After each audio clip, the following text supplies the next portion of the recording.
नमस्कार, मेरा नाम है डॉक्टर पुरु धवन और आज इस वीडियो में हम बात करने वाले हैं कि किडनी फेलियर पेशेंट को किस तरह की डाइट लेनी चाहिए। साइंस इंजीनियरिंग में जब भी किडनी फेलियर का पेशेंट आता है तो अक्सर हम उनसे पूछते हैं कि आप किस तरह की डाइट ले रहे हो। जब हम उनसे बात करते हैं तो हमें समझ में आता है कि किडनी फेलियर के पेशेंट अक्सर डाइट को लेकर बहुत बड़ी गलती करते हैं और बहुत बड़ा मिसकंसेप्शन उनके माइंड में होता है। अक्सर पेशेंट में देखा जाता है कि वो दो तरह की डाइट ले रहा होता है, या तो सिर्फ वो घिया तोरी टिंडा सब्जी खा रहा होता है और सब कुछ खाना बंद कर देता है, या फिर वो सब कुछ खा रहा होता है, उसमें नॉन वेज भी होता है, उसमें एग्स भी होते हैं, उसमें मटन भी होता है। ये दोनों ही टाइप की डाइट एक किडनी फेलियर पेशेंट को नुकसान पहुंचाती है।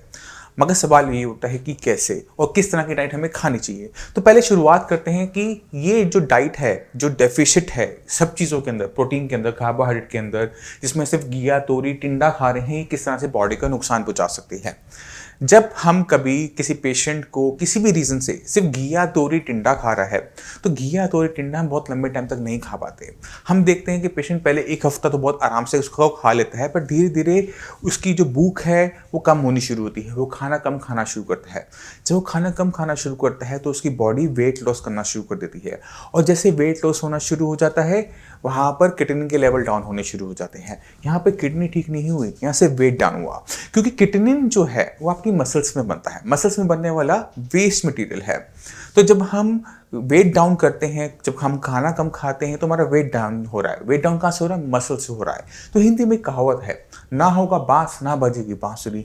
तो किडनी को हम कम करने के लिए खाने का इंटेक कम कर कर मसल्स मास को खत्म करते हैं। अगर आपने ध्यान दिया हो, यहाँ पर किडनी ठीक नहीं हुई, किडनी ने अपने फंक्शन को अच्छा नहीं किया, मगर जो चीज़ हमें ये बताती है कि आपकी किडनी कितना काम कर रही है, अच्छा काम कर रही है, बुरा काम कर रही है, हमने उसको हटा दिया। तो उसको हटा देने से किडनी की फंक्शनिंग पे कोई असर नहीं पड़ता। मगर जब आप खाना कम खाते हैं तो आपकी किडनी को भी खाना कम मिलता है। और अगर आपने किसी चीज़ को ज़्यादा पहले से ज़्यादा तंदुरुस्त करना है, उसको अच्छा न्यूट्रिशन देना ज़रूरी होता है। मगर जब हम पेशेंट को घिया तोरी टिंडे डाइट पे रख देते हैं तो पहले तो किडनी डाउन हुआ क्योंकि मसल्स खत्म हो रही थी, तो मसल्स खत्म हुई तो किडनी कम बना, मगर वो किडनी पीछे से खराब होती चली गई क्योंकि किडनी को कुछ नहीं मिला। किडनी धीरे धीरे और खराब होगी और 2-4 महीने बाद क्या होता है कि किडनी का लेवल पहले से भी ज़्यादा बढ़ जाता है। मगर अब क्या फ़र्क है? वेट डाउन होने की वजह से अब बॉडी में मसल मास नहीं है, प्रोटीन नहीं है, तो ऐसे पेशेंट के साथ डायलिसिस करना भी इम्पॉसिबल हो जाता है। तो हमने बेसिकली क्या किया, अगर हम खाना बहुत कम खाते हैं तो हमारी बॉडी को नुकसान होता है इस तरह से। किडनी को फ़ायदा नहीं होता, सिर्फ क्रिएटिनिन डाउन होता है, वो भी कुछ टाइम के लिए, फिर वो दोबारा बढ़ेगा और फिर हम और ज़्यादा कॉम्प्लिकेशन के अंदर अपने आप को पाते हैं। दूसरी तरह की डाइट ये होती है कि पेशेंट बहुत ज़्यादा अमाउंट में नॉनवेज का इंटेक करता है। अब नॉनवेज क्या है? प्रोटीन है। अब हमारी क्रिएटिनिन कहाँ बन रहा है? हमारी मसल्स में बन रहा है, और क्या है वो? Basically protein. तो जब हम प्रोटीन इंटेक करते हैं तो हमारी मसल्स क्रिएटिनिन की फॉर्मेशन को बढ़ाती है। यहाँ पर भी आपकी किडनी की फंक्शनिंग पे असर कम पड़ता है, हमारी बॉडी में क्रिएटिनिन की फॉर्मेशन बढ़ती है। और क्रिएटिनिन क्या है? क्रिएटिनिन वो सिग्नल है जो हमें बताता है कि किडनी आपकी ठीक काम कर रही है या कम काम कर रही है। क्रिएटिनिन खुद में कोई बीमारी नहीं है, वो सिग्नल है। किस चीज़ का? किडनी फेलियर का। तो हमें क्रिएटिनिन के पीछे नहीं भागना, हमें सिग्नल के पीछे नहीं भागना, हमें जो काम करना है वो अपनी किडनी फेलियर की कंडीशन में काम करना होता है। अगर हमारी किडनी कम काम कर रही है तो हमने किडनी की फंक्शनिंग को बढ़ाना है, ना कि सिर्फ क्रिएटिनिन को डाउन करने के लिए। अब हम चलते हैं कि एक पेशेंट को, किडनी फेलियर के पेशेंट को किस तरह की डाइट लेनी चाहिए, क्योंकि ये सबसे ज़्यादा इंपॉर्टेंट हो जाता है इस वीडियो के अंदर। तो मैं उम्मीद करता हूँ कि आप समझ गए होंगे कि अगर एक किडनी फेलियर का पेशेंट सिर्फ घिया तोरी टिंडा जैसी डाइट खाता है, सिर्फ उसको उबाल के लेता है, अंडर डेफिशिएंट खाना खाता है, तो पेशेंट की बॉडी में बहुत ज़्यादा वीकनेस आती है, वेट लॉस होता है, क्रिएटिनिन कभी एक बार डाउन होता है और फिर दोबारा जब बढ़ता है तो पेशेंट की कंडीशन और ज़्यादा खराब होती है। और अगर पेशेंट बहुत ज़्यादा अमाउंट में प्रोटीन का इंटेक करता है तो भी क्रिएटिनिन के लेवल एबनॉर्मल तरीके से हाई बने रहते हैं। तो ये दोनों ही टाइप की डाइट एक किडनी फेलियर पेशेंट के लिए सही नहीं है। अब सवाल ये उठता है कि किस तरह की डाइट एक किडनी फेलियर पेशेंट को लेनी चाहिए। एक किडनी फेलियर पेशेंट की डाइट बैलेंस्ड होनी चाहिए, उसमें सब कुछ होना चाहिए, उसमें कार्बोहाइड्रेट्स हो, उसमें प्रोटीन हो, उसमें विटामिन हो, उसमें मिनरल्स हो। मगर क्योंकि किडनी खराब हो रही है तो कुछ चीज़ों से हमें बच के रहना होता है, और उसमें खासकर होता है पोटेशियम। पोटेशियम एक ऐसी चीज़ है जो मसल्स को ताकत देती है। मगर जब इसकी अमाउंट बॉडी में ज़्यादा होती है तो ये मसल्स को फटीग, उसमें थकावट पैदा कर देता है, क्योंकि जो हमारा हार्ट है, हमारा जो दिल है, वो भी मसल्स का बना हुआ होता है। तो जब पोटेशियम की मात्रा सब बढ़ती है तो सबसे ज़्यादा नुकसान हमारे हार्ट को उठाना पड़ता है, वो काम करना बंद कर देता है, और जिसे हम कहते हैं कार्डियक अरेस्ट। इस कार्डियक अरेस्ट को बचाने के लिए खाने पीने में थोड़ी सी चेंजेस किए जाते हैं। हमें हाई पोटेशियम फूड आइटम से बच के रहना होता है। अब हमारे हर खाने पीने के आइटम के अंदर पोटेशियम है, तो कौन सी चीज़ खाएं कौन सी चीज़ ना खाएं ये कहना बड़ा मुश्किल हो जाता है। तो बहुत सिंपल सा रूल है, कोई भी जड़ वाली सब्जी जिसका रंग ब्राउन है नहीं खानी। तो आलू हो, शकरकंदी हो, अरबी हो, जिमीकंद हो, कचालू हो, ये सारे ज़मीन के नीचे लगते हैं और सबका कलर ब्राउन होता है, तो हम ये सारी सब्जियां नहीं खाएंगे।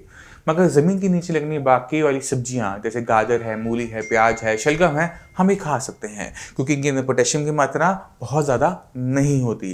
इसी तरह से पत्तेदार सब्जी, पालक, बथुआ, मेथी, सरसों, धनिया, पुदीना, इनकी साग और चटनियों के अंदर पोटेशियम की मात्रा ज़्यादा होती है। इसी वजह से हम पत्तेदार सब्जियों को छोड़ देंगे। मगर जो बाकी सब्जियां हैं, चाहे वो आपका घियो हो, तोरी हो, परवल हो, पैठा हो, करेला हो, बैगन हो, टमाटर हो, भिंडी हो, चाहे आपका प्याज है, शलगम है, गाजर है, मूली है, फलियां हैं, सारी की सारी सब्जियां आप जितना चाहो उतना खा सकते हो, कोई उसमें लिमिटेशन नहीं होती। क्योंकि जब आप खाना खाओगे आपकी बॉडी में जाएगा, आपकी बॉडी को एनर्जी देगा, आपकी किडनी को एनर्जी देगा, और किडनी अपने आप को बचा के रखेगी, वो खराब होने से कम खराब होगी। तो खाना खाना एक किडनी फेलियर पेशेंट के लिए बहुत ज़्यादा ज़रूरी होता है। तो इन चीज़ों का हमने ध्यान रखना है। दूसरी चीज़ हमने ध्यान क्या रखनी होती है, वो है फ्रूट्स के अंदर जितने भी खट्टे फल होते हैं वो सारे के सारे किडनी फेलियर पेशेंट को मना होते हैं। संतरा है, मौसमी है, कीनू है, आम है, अंगूर है, क्योंकि इसके अंदर क्या है, सिट्रिक एसिड है, इसमें एस्कॉर्बिक एसिड है। अब एक किडनी फेलियर पेशेंट की बॉडी के अंदर जब किडनी काम नहीं करती तो एसिड, जो बॉडी के अंदर एसिड बनता है वो यूरिन के रास्ते बाहर नहीं जा पा रहा, यानी एसिड बॉडी में इकट्ठा है। जैसे आपका किडनी इकट्ठा है वैसे एसिड भी इकट्ठा है। अगर आपकी बॉडी में ब्लड एसिडिक है और आप ऊपर से कोई एसिडिक चीज़ खाओगे तो क्या होगा, एसिड और बढ़ जाएगा। तो इस चीज़ को रोकने के लिए हम पेशेंट को कहते हैं कि आप खट्टे फल ना खाओ। अब सवाल ये होता है कि फ्रूट्स नहीं खाएं तो क्या खाएं। जब हम पेशेंट को कहते हैं कि आप फ्रूट्स मत खाओ तो हम कहते हैं कि आप सैलेड खाओ, जैसे गाजर है, मूली है, खीरा है, क्योंकि फ्रूट्स और वेजिटेबल के अंदर सिर्फ मिठास का फ़र्क होता है। जो चीज़ मीठी है हम उसे फल की तरह खाते हैं, जो चीज़ मीठी नहीं है उसको हम सब्जी बना के खाते हैं।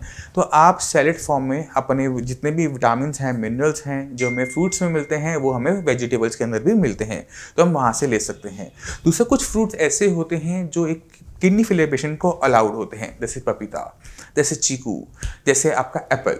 तो हम अगर इन फ्रूट्स पे रहते हैं तो पेशेंट को बेनिफिट ज़्यादा होता है, बॉडी के अंदर एसिड चीज़ें कम जाती हैं और कंडीशन अच्छी बनी रहती है। अगर पेशेंट डायबिटिक नहीं है तो वो चावल भी खा सकता है, चावल खाए, पोहा खाए, कोई दिक्कत नहीं है। मगर अगर पेशेंट डायबिटिक होता है तो फ्रूट्स हो चाहे वो चावल हो उससे बच के रहना चाहिए, क्योंकि जितना हमारा ब्लड में शुगर लेवल बढ़ेगा उतना किडनी का नुकसान उठाना पड़ेगा। तो शुगर लेवल को कंट्रोल करने के लिए, फिर से क्या हुआ, शुगर लेवल को कंट्रोल करने के लिए हमें मीठी चीज़ों को छोड़ना पड़ता है, चाहे वो चावल हो चाहे वो फ्रूट्स हो। अब चलते हैं प्रोटीन के ऊपर, क्योंकि पूरी वीडियो प्रोटीन के आसपास ही कहीं घूम रही है। तो एक किडनी फेलियर पेशेंट को प्रोटीन थोड़ा सा अपना लिमिट में रखना होता है, उतना ही खाना होता है जितना एक बॉडी को रिक्वायरमेंट होती है। अगर बॉडी में एक्स्ट्रा अमाउंट ऑफ प्रोटीन जाएगा तो एक्स्ट्रा अमाउंट ऑफ क्रिएटिनिन को बनाएगा, तो हमें उसे एक लिमिट करना होता है। तो किडनी फेलियर पेशेंट को हम साइंस जीवन में क्या बोलते हैं कि आपने 1 कप गाय का दूध लेना है, क्योंकि इससे थोड़ा बहुत प्रोटीन आपकी बॉडी में चला जाएगा। और हफ्ते में 2-3 बार आपने मूंग, मसूर या मोठ की दाल आप खा सकते हैं, पतली पतली बनाइए आप खाइए, क्योंकि थोड़ा बहुत प्रोटीन जो बॉडी में जाएगा वो आपकी बॉडी के लिए ज़रूरी है, क्योंकि बॉडी के अंदर जितने अमीनो एसिड्स हैं प्रोटीन से बन रहे हैं, जितनी एंजाइम है प्रोटीन से बन रहे हैं। तो प्रोटीन की डेफिशिएंसी बॉडी में अच्छी बात नहीं है। दूसरा क्या हो रहा होता है, बॉडी में यूरिन के रास्ते भी प्रोटीन बाहर जा रहा होता है, तो उसे भी कंपनसेट करना पड़ता है। अब ये सवाल उठता है कि हम प्रोटीन तो थोड़ा सा खा रहे हैं मगर हमारी बॉडी की रिक्वायरमेंट ज़्यादा है और हम यूरिन के रास्ते भी प्रोटीन को लूज़ कर रहे हैं, तो कैसे वो कंपनसेट होगा। तो जब हम कभी पेशेंट को कहते हैं कि आप व्हीट खाओ, गेहूं खाओ, चाहे वो रोटी फॉर्म में, चाहे वो पराठे फॉर्म में, चाहे आप चावल खाओ, तो ये क्या है, बेसिकली कार्बोहाइड्रेट है। जब ये कार्बोहाइड्रेट्स बॉडी में जाते हैं तो बॉडी की रिक्वायरमेंट के हिसाब से अपने आप को कन्वर्ट करके प्रोटीन में कन्वर्ट हो जाते हैं। जिससे फ़ायदा क्या होता है, बॉडी में एक्स्ट्रा अमाउंट ऑफ प्रोटीन नहीं बनता। पेशेंट की जो क्रिएटिनिन लेवल है वो ठीक बने रहते हैं, वो डाउनर से लोअर साइड बने रहते हैं, कभी भी वो अपर साइड नहीं जाते। मगर यहाँ पर हमें काम एक चीज़ पे और करना होता है, क्रिएटिनिन को बॉडी से बाहर निकालना। और क्रिएटिनिन को बॉडी से बाहर निकालने का सिर्फ एक ही तरीका है, वो है किडनी।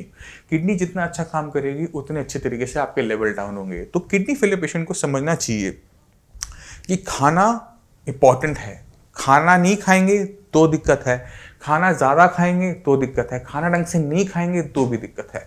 तो इसे समझना और इसे अपनाना बहुत ज़्यादा ज़रूरी है। इसे इस वीडियो को देख के छोड़ो मत, इसे अमल भी करना शुरू करो। इस चैनल के ऊपर हमने बहुत सारी वीडियोस डाल रखी हैं डाइट को लेकर, और इस वीडियो के एंड पर मैं आपको उनके लिंक भी दूंगा। आप उन पर जाइए, विजिट कीजिए और डिटेल में अपनी इन्फॉर्मेशन लीजिए। कोई दिक्कत है, डॉक्टर्स हैं हमारे साइंस संजीवनी के नीचे दिए नंबर पर कॉल करके उनसे बात भी कर सकते हो, और आप अपॉइंटमेंट लेके मुझसे भी आकर मिल सकते हो। मैं उम्मीद करता हूँ कि जो गलतियाँ आज तक आप करते आ रहे थे अपने खान पान को लेकर, अब आगे से नहीं करेंगे। और इसी के साथ मुझे चलने की आज्ञा दीजिए। मिलते हैं अगली वीडियो में, तब तक के लिए धन्यवाद।